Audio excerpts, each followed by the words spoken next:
The park was alive with the serene beauty of autumn. The laughter of children playing echoed through the rustling leaves. 6-year-old Emily held her mother Sarah's hand tightly. For Emily, the park meant freedom. But today, one small moment would change everything. As Sarah headed toward a small kiosk near the edge of the park, Emily fell a step behind. Her eyes caught sight of a bright red ball bouncing after a group of children. Before she could ask for permission, her curiosity pulled her along. When Sarah turned back, Emily was gone. The icy grip of fear clutched her heart. "Emily?" she called out, her voice trembling with panic. But Emily was nowhere in sight, lost amidst the bustling crowd. Sarah frantically searched every corner of the park, her voice hoarse from shouting. To every passerby she pleaded, "Have you seen a little girl?" 6 years old, blonde hair, pink jacket. Her tears blurred her vision as she stumbled across Officer Michael, a calm and observant man in his early 30s. "Ma'am, are you all right? Do you need help?" he asked, his voice steady but concerned. "My daughter, Emily. She's missing. Please, you have to find her," Sarah begged, her hands trembling as she tried to describe Emily. "Take a deep breath, ma'am. Can you give me a detailed description?" "We'll find her," Officer Michael reassured her, already reaching for his radio.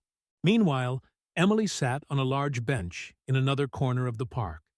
Her small frame hunched as she clutched her knees to her chest, looking around with tear-filled eyes. The crowd passed by, oblivious to her fear. "Mommy, where are you?" she whispered, her voice breaking. She held the red ball tightly as if it were her only anchor. The very thing that had led her here now seemed to mock her loneliness. Officer Michael, coordinating with his team through the radio, scanned the park carefully. His sharp eyes caught sight of a little girl sitting quietly on a bench. The pink jacket and blonde hair matched the description. He approached her slowly. "Emily?" he asked softly. The little girl looked up, her tear-streaked face full of hope and fear. "Yes, that's me," she replied in a trembling voice. Michael crouched to meet her at eye level. "Don't worry, Emily. Your mom is looking for you. She helped me find you," he said with a gentle smile. Emily relaxed slightly, though her small hands still gripped the ball tightly. "Shall we go see her?" Michael offered his hand, and Emily nodded. Sarah stood under a large tree, her body weighed down by exhaustion and despair. When she saw Officer Michael carrying a small child toward her, she froze. Could it be? "Emily!" she screamed, running toward them. Emily's eyes lit up as she saw her mother, and she reached out with all her might. The moment they embraced, time seemed to stand still. Sarah clung to her daughter as tears streamed down her face. "Mommy, I don't want to lose you again," Emily sobbed into her mother's shoulder. "You never will, my love." "Never," Sarah promised, her voice choked with emotion as she stroked her daughter's golden hair. Michael stepped back, watching the emotional reunion with a warm smile.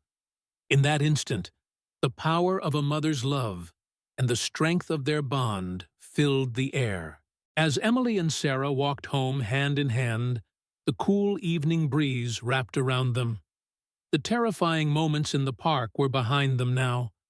From that day on, they promised never to take their time together for granted.